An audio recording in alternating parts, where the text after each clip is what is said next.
Hi, everybody. I'm Mike Shields. Welcome to Next in Creator Media. My guest this week is Reza Assad. He is the co-founder and partner at underscore talent. Hey, Reza, good to see you. Thanks for being here. Hi, Mike. How you doing? Been a long time. I'm all right. Yeah, we know each other for a long time back in your collective digital studio days. Right. I think you were at the Wall Street Journal was the first time I met you. I think that's probably right. Which a good 10 years ago, probably. Yeah. Let's just talk about a little bit about you. You were an early MCN influencer marketing connector guy. Mm-hmm. And so let's just talk about your journey to your background and how you got to underscore talent. Maybe let people know what it is. I don't, maybe, sure. People in the know, but probably not everybody in this listening. Underscore is a relatively new company. So look, I started in the talent agent. I was a talent agent for a while. I left and joined a management company called The Collective. It was pretty forward leaning. But we were traditional managers. But when I say we were forward leaning, we were pretty early on to the digital marketing scene and the idea of using these platforms. And at the time, it was like MySpace. Yeah, it was Facebook was a big marketing platform for content. I think YouTube was barely around when we started, and we were marketing musicians and comedians' work to the public, mostly tickets and touring and some comedy specials.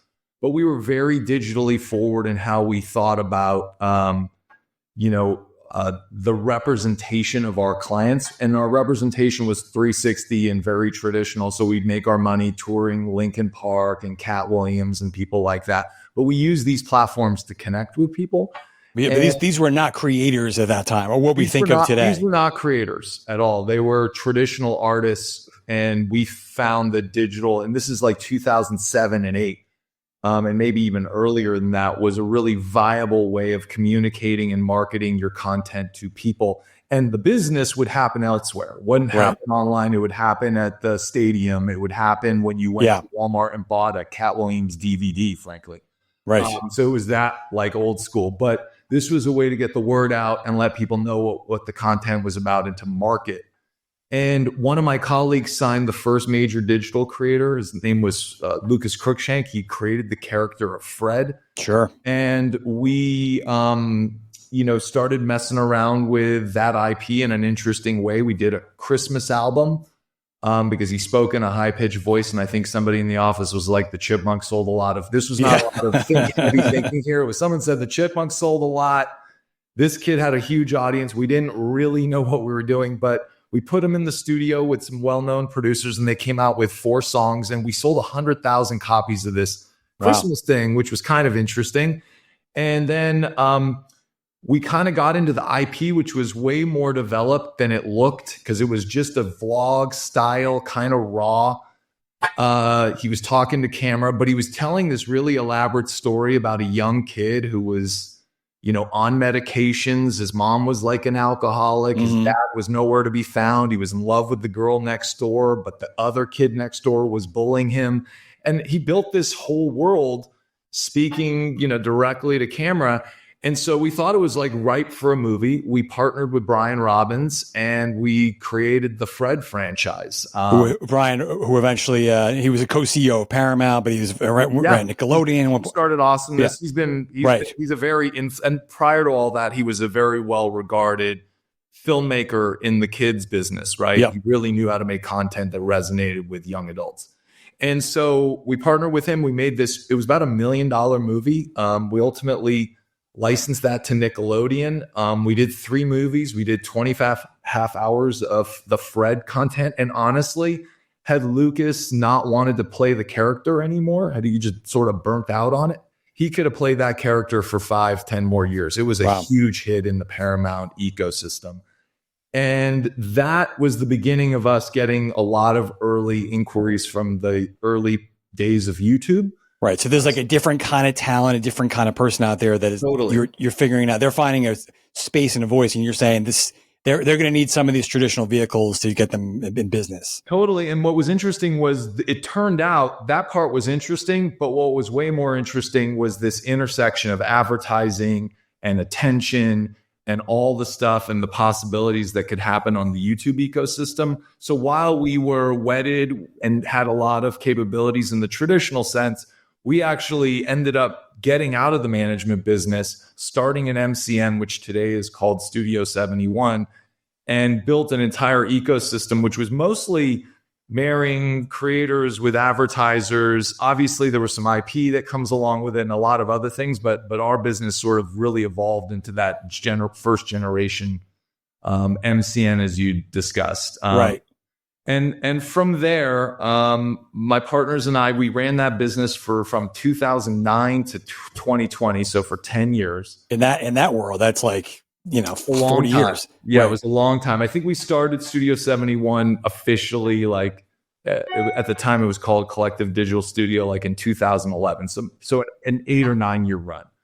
And all the ups and downs, all the good and the bad of that era. We were super fortunate. We built some technology around brand safety that worked really well. And so when all that brand safety stuff happened on YouTube, now this is ancient history. Yeah. We're talking 17-ish probably. And we're a huge beneficiary. So our business was profitable and actually growing quite significantly, unlike some of our competitors. Right. All those tough tales about MCNs never having a bump model. That and our attention to IP. Those were the two reasons we were. You were not just an ad network. We're not just an ad network. And we had tools to support an ad network, maybe the right way to describe it. So part of our business that was an ad network had pretty sophisticated tools and had them at a time where nobody else could deliver those results.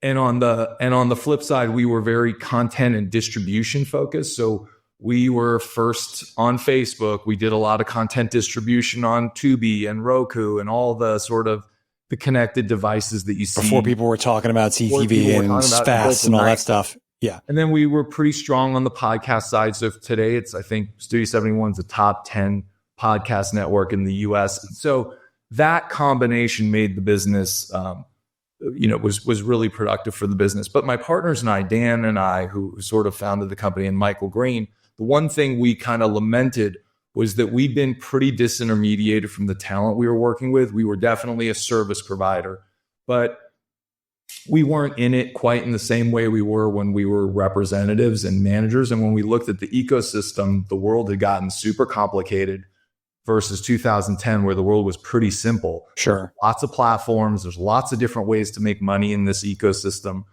There's a lot of sort of complexities, and frankly, we didn't think there was a management firm that had built the capabilities to service the digital creator, and so that's sort of what we set out to do. So that was in November of 2020 or December of 2020. We sort of got started. So we're 4 years into this journey today, and we have about 90 employees, a little over 500 clients. And we're pretty diversified. So we have a very strong gaming business. We represent, top Call of Duty players like Scump and a number of other sort of top pros. We have a really interesting burgeoning sports business. We're working with combat athletes like The Undertaker and a number of others, and are doing some interesting stuff there. Very strong in culinary. Really strong in beauty lifestyle. So it's a very diverse, talent roster. Is the business you build what you offer the same as what a traditional agency would offer, or is it part representation, part business partner, part ad partner? How should we think about it? Well, look, it's pretty traditional. It's traditional in the sense that in theory, your representative is supposed to help you with your business development, your execution, your strategy. Like, how do you go from point A to point B to point C? And then how do you execute that? And so from that perspective, it's very traditional. The businesses are very different. Like the businesses of esports and gaming and live streaming, while there's a lot of similarities, the deal types, the nature of the deals, the relationships with partners are, and by the way, what they're measuring and looking for, radically different than beauty, lifestyle, or culinary. There's a very different sort of type of talent you're looking for, a type of talent the brands and partners are looking for. and kind of a different kind of trajectory that a client can go on. And so even inside our business, while it's the same business, we're operating under very, very different business styles and business conditions. Interesting. So, you've been, like you mentioned, you've been at this for a while. It would seem to be, this is super established, but it feels like sometimes Hollywood and Madison Avenue are still catching on to this creator universe. Who do you think, I guess, how would you assess the state of the industry's relationship with this part of the world? Who's further along, Madison Avenue or Hollywood? Where do things need to go? I mean, look, on the Hollywood tip, you're starting to see pretty interesting green shoots, I guess. So Mr. Beast deal with Amazon's a pretty big deal. That's a pretty big show with very legit budgets. And so hopefully that's performing really well. You've seen it with Netflix and a lot of the kids programming. They've been licensing kids programming, literally taking YouTube, slightly repackaged and edited, and it's performing really well. Coco Melon is a great example of that. We have a client, Vlad and Nikki. We've licensed that content to HBO Max. It's a top performer in their kids category as well. So you're seeing a lot of repackaging stuff. You're seeing stuff like originals with, our client Noah Beck just had a really good success with Tubi. So it's green shoots. It's not quite the business. Brands, on the other hand, are way more sophisticated and are leveraging this talent base and have been doing it longer and frankly on a much more sophisticated basis for some time now. One would say, like, it's kind of interesting though. It's not all equal. Like the major consumer brands are dabblers in the space, not all of them, but a lot of them.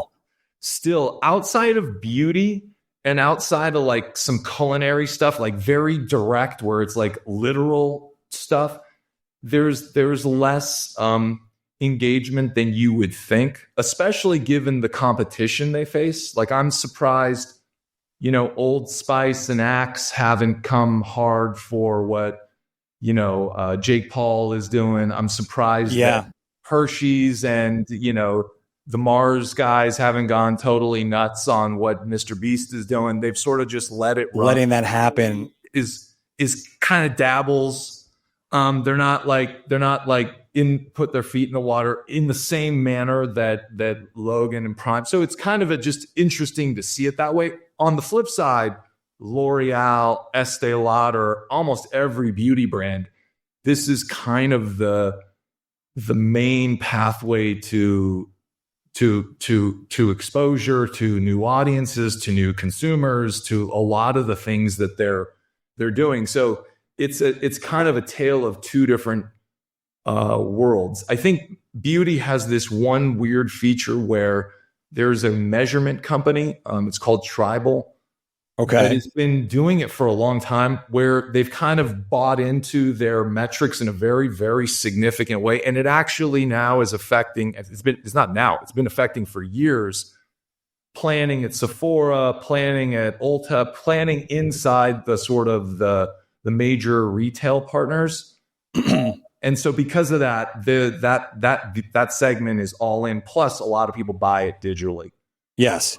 And so I was going to say, why do you think this disparity is? And maybe you hinted at it. Is it, are the packaged goods guys, they have to know that the creator media world is growing and the audiences are there. Is it a conservatism in, they're used to TV and they do it their own way? Or is it a lack of confidence in the measurement? Like what do you, is it structural? Like what do you think's holding things back? I mean, look, they're on the branded content piece, measurement is still not where it is on TV, obviously you're talking about, or frankly on digital ads too, right? Measurement on digital ads is, super sophisticated. Measurement on Nielsen is as sophisticated as you want to describe it. I don't know how sophisticated that is, but it is what it is. Yeah. Standard everyone agrees on. It's established if it's not sophisticated. And so I don't really, there is outside of Tribal, there may be other companies trying it, but I don't know that there's like a whole industry that's bought in the way that the beauty industry has bought into Tribal as sort Interesting. I don't know that it's the complete North Star, but it's a significant part of a lot of marketing discussions that happen. Okay, so what do you think, besides like another tribal coming along that answers the needs of a Hershey or something like that, what do you think what moves things along where we get that hockey stick growth? Like, what did you think of the influential acquisition, for example? Do things like that accelerate the growth in this category? Do you want to see more? I would assume they do. I mean, I assume Publicis bought it because of the L'Oreal relationship that they generated. And I think L'Oreal is a huge part of Publicis's business. And so it makes those companies are constantly acquiring things for growth. And so that it makes a ton of sense. And I think having influential in a system like Publicis will expose more and more, traditional brands into the mix. And let me be clear, it's not like they're not doing anything. They're just not doing it in quite as robust a way as other market segments are. Where you might think it would be absolutely core to every media plan. It's not there yet. It's getting there, but it's not totally there yet is how I would describe it. And like I said, there are places where it's fully there, like in beauty lifestyle, and then others where it's a little different. What's interesting, the other way to go, given that there's a lot of, if you go into retailers, there's a lot of demand for new products in almost every category, right? Who's going to disrupt the cereal aisle? Who's going to disrupt the frozen food there's an aisle? appetite for that. Who's going to do this? Who's going to bring me the next new thing that I can, get people excited about in my retail location? And you're seeing a lot more of that go into both celebrity and digital creator branded businesses. And it's pretty surprising the breadth of what the Walmarts and Targets are looking at and are considering putting into their stores. And the one thing that's kind of interesting is this partnership with Alex Cooper and Nestle as maybe a really interesting bridge going forward. So obviously, tell people about that. Here's what I know. I believe it's a hydration product. Obviously, Nestle with their water business, with their leverage at retail is probably as good as it can get. So they are providing obviously manufacturing and distribution muscle, and she's providing audience marketing, brand, sort of, I'm sure a lot of influence on the product. And that's a really interesting combination.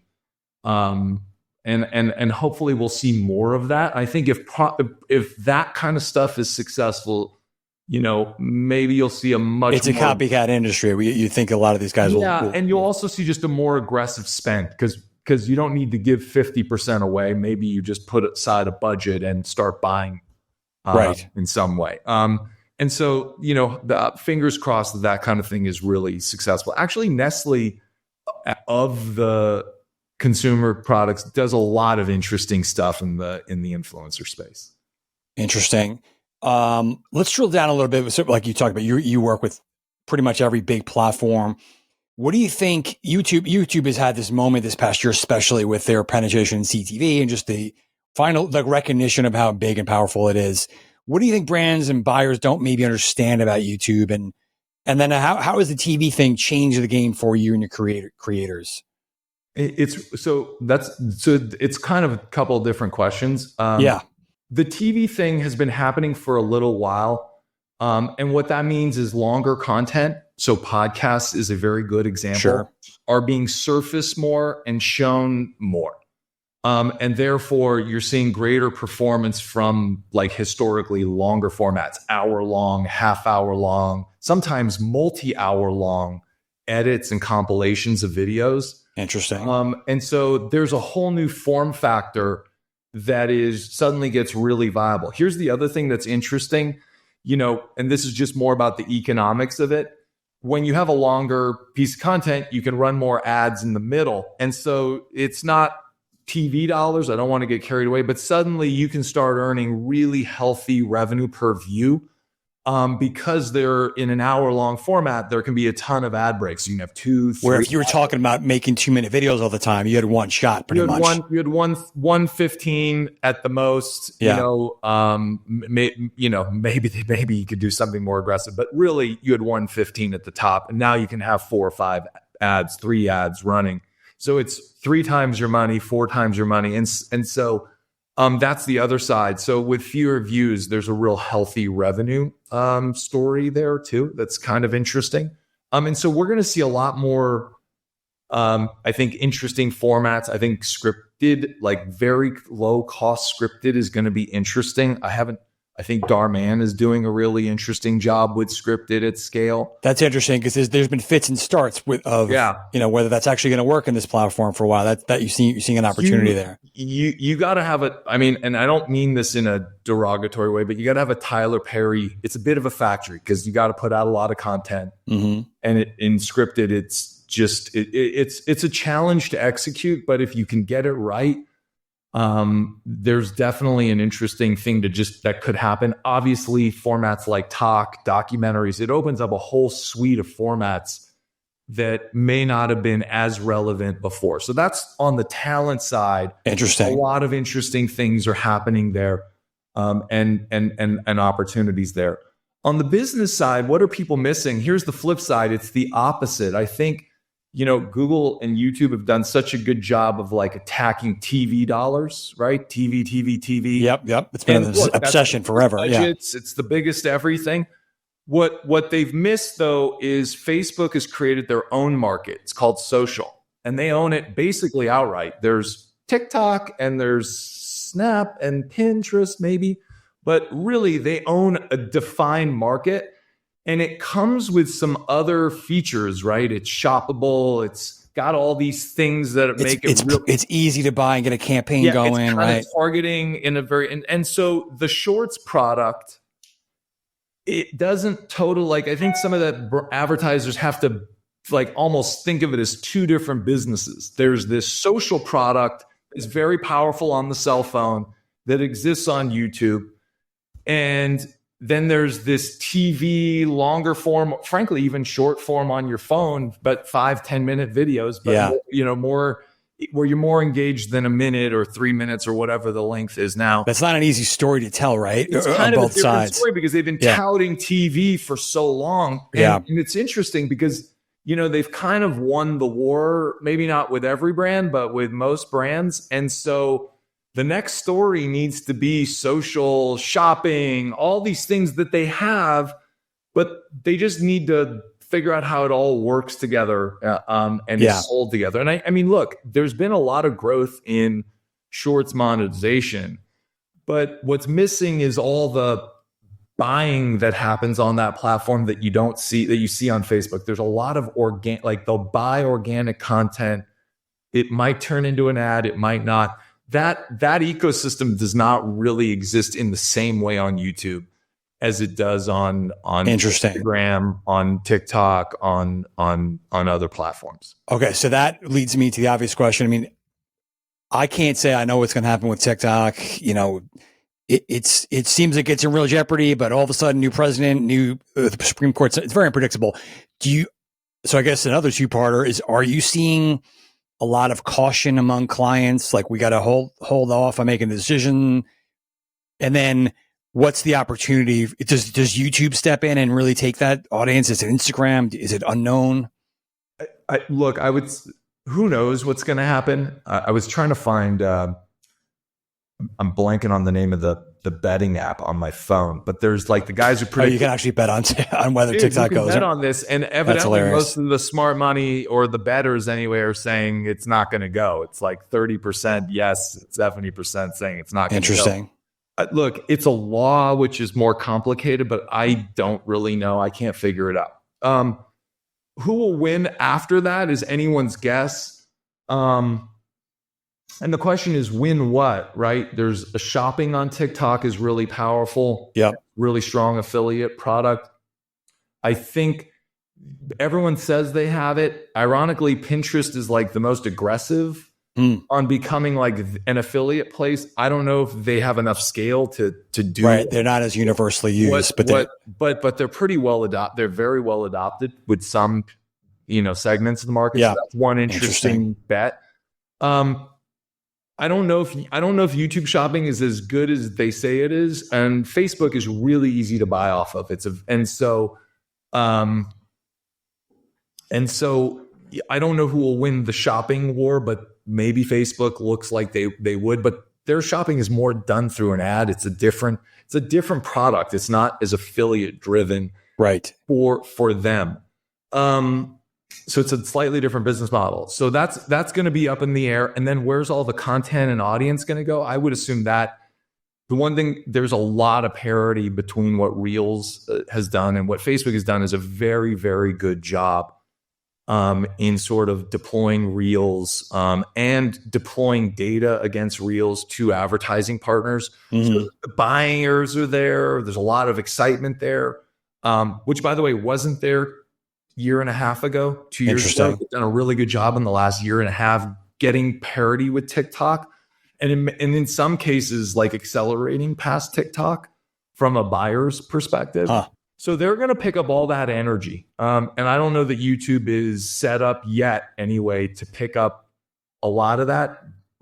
But, I wouldn't count them out. Of course, yeah. A couple more for me. We when we mentioned your MCN history, I've had a lot of interesting conversations lately with folks. Given the maturation of the space and the professionalization and the series thing you're talking about, is there room for an MCN type comeback? And other people think that's crazy. Do you have thoughts on that? Well, look, it's a really good question. MCN in the old school way probably won't come back in the same manner necessarily. There's a number that exist already that are operating, but they all have very unique business models, and they make their money very differently than just running like an ad network on YouTube, right? They make their money in a variety of different ways. The ad network on YouTube is not the main. It's not viable. You got to have a lot of different revenue streams. Yeah. One trend though that is definitely alarming if I was talent, and let's remove the top tier, right? Let's remove the 1%. They're going to be fine. The beast is going to be fine. And they're going to have direct relationships with the platforms. Nobody else is. The idea that you're going to have a partner manager and you've got 2 million subs on YouTube. There's just too many people. There's just too many of those. I think one thing happened. Facebook really deprecated that service offering and nothing really changed. Arguably, like I talked about, Reels kind of took off really nicely. There's a lot of brand activity there. So therefore, there's a lot of content activity there. So there's definitely going to be less service of talent and creators by the platforms. And so that's going to create an opportunity for somebody to step into that void and provide that service. Now, that could be an agent, that could be your manager, that could also be an MCN. And so there's going to be a variety of ways that gets serviced. But I think the platforms all realize it's probably easier to talk to, have a team of 10 people who talk to the 20 service providers in the market or however many it is, versus talking to, 2 million or 1 million or even 500,000. These numbers are just really big at some level.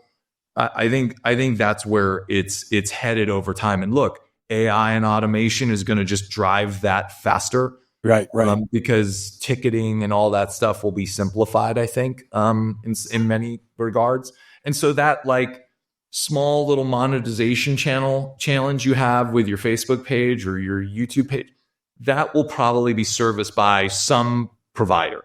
But it won't be the platforms. Interesting.